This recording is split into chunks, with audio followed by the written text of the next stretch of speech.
Bismillahirrahmanirrahim. Alhamdulillahi Rabbil Alamin. Wassalatu wassalamu ala ashrafil anbiya'i wal mursalin Sayyidina Muhammadin wa ala alihi wa sahbihi ajma'in.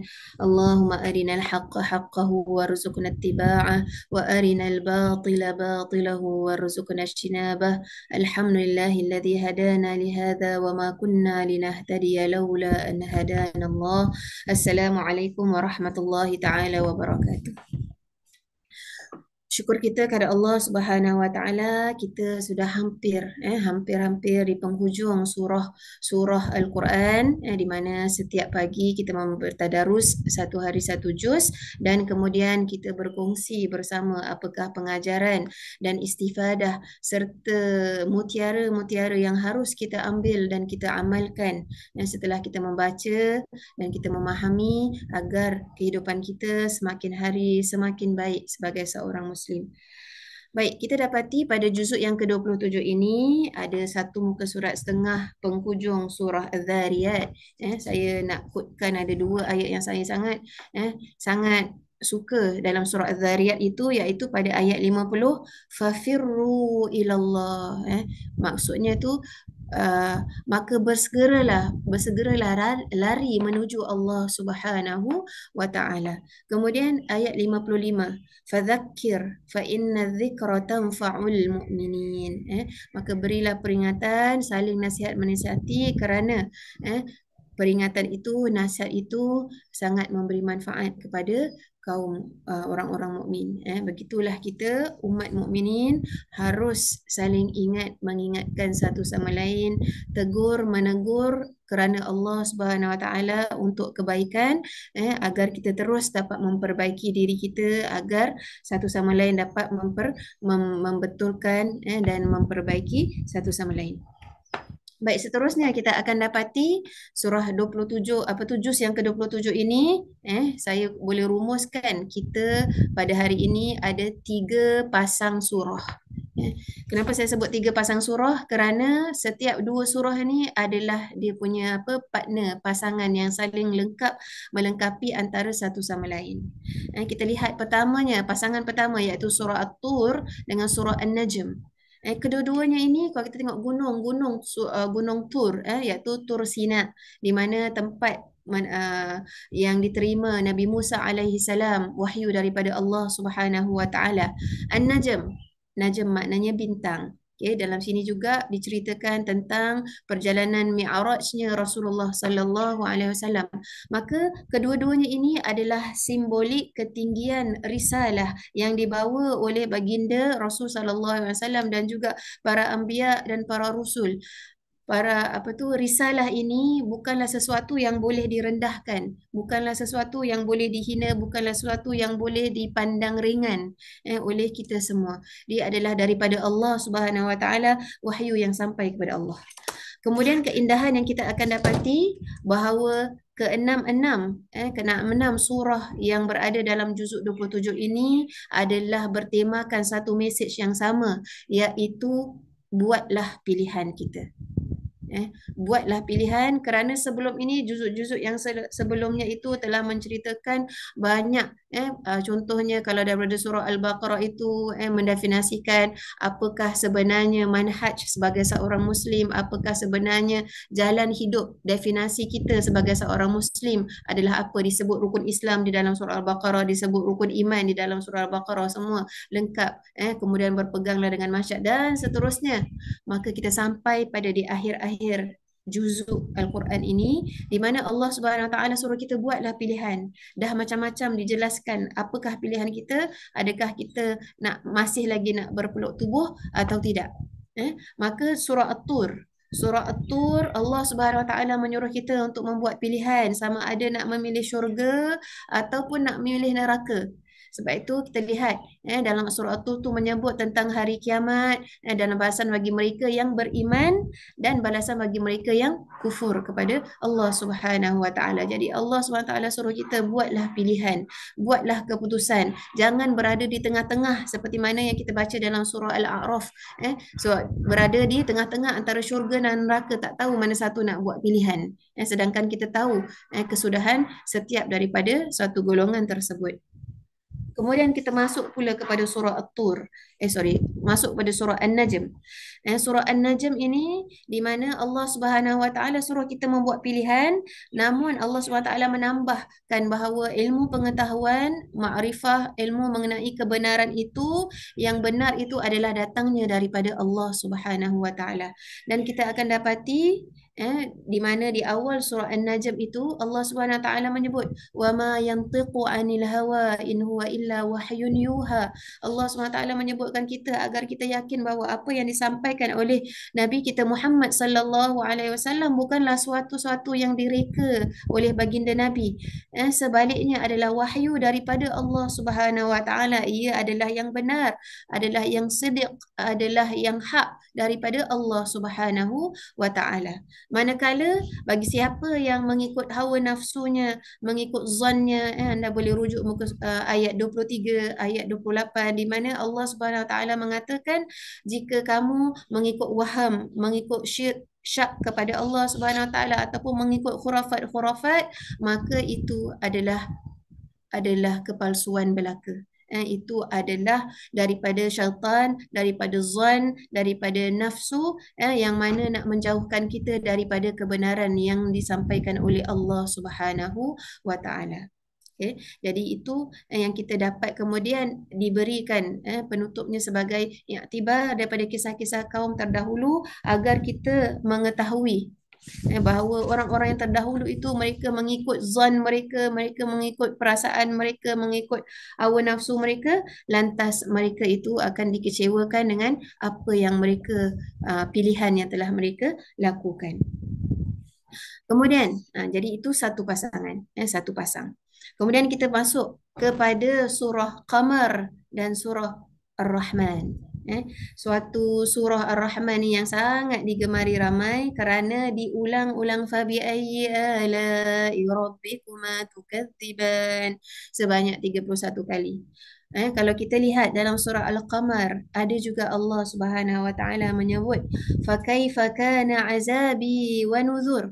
Fakaifa kana azabi wa nuzur. Jadi para ulama mengatakan mengapa dikatakan surah Qamar dengan surah Ar-Rahman ini adalah dua pasangan kerana kedua-dua ini mengajarkan kita untuk ta'arraf ilallah, maknanya kenallah Allah itu.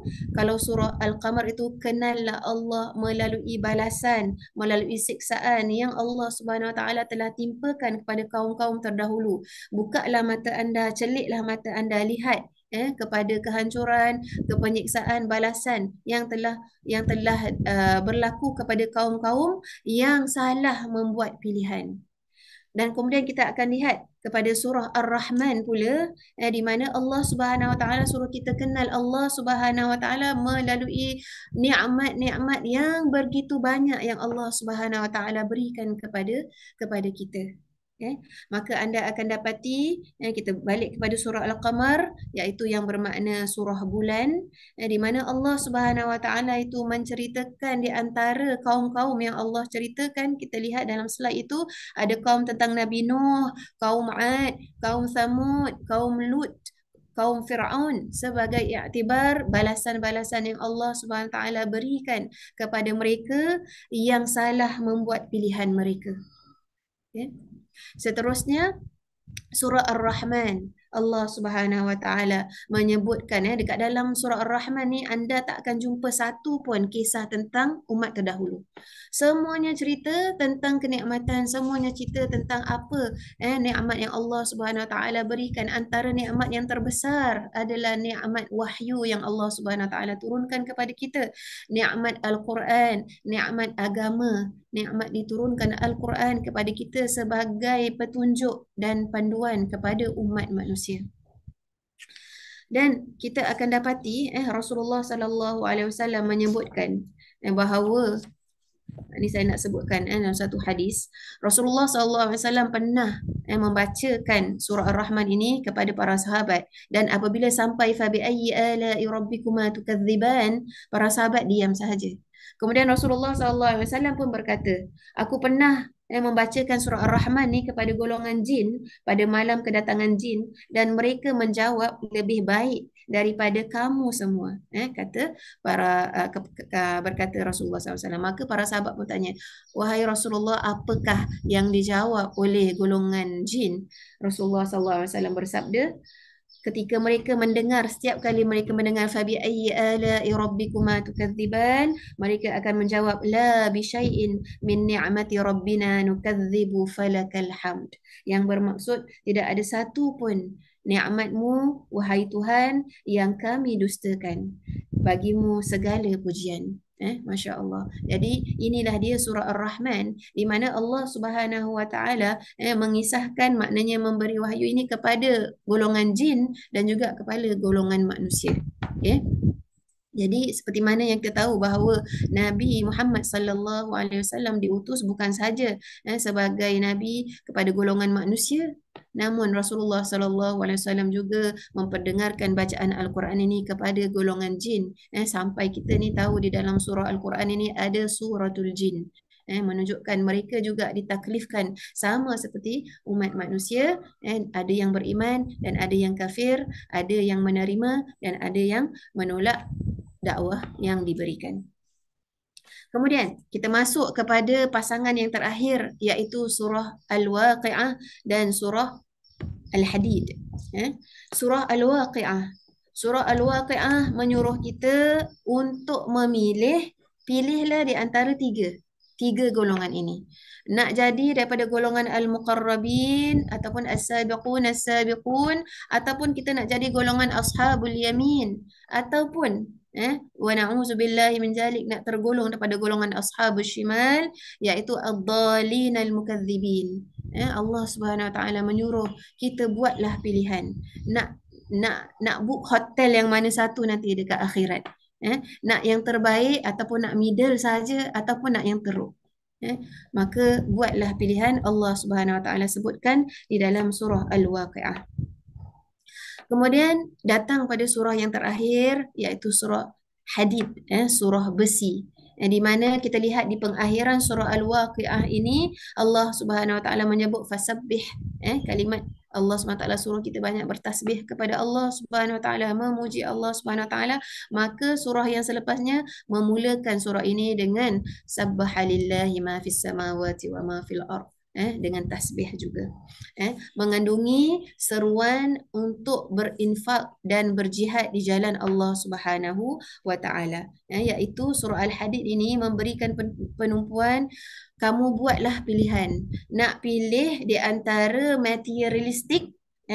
Hadid ni kan diibaratkan sebagai besi yang kuat, gagah. Jadi nak pilih sama ada nak materialistik ataupun nak memilih kerohanian. Jadi Allah Subhanahu Wa Taala menyuruh kita untuk buat pilihan. Jadi di antara yang membezakan, ciri yang membezakan seorang mukmin dengan munafik, iaitu seruan berinfak, di mana Allah Subhanahu Wa Taala memberi penjelasan di dalam surah ini agar kaum muslimin berinfak pada ayat yang ketujuh. Okey, kerana ini membezakan di antara kaum muslimin dengan golongan munafik, di mana kita ni akan mendapatkan nikmat daripada infak tersebut selepas hari kiamat nanti.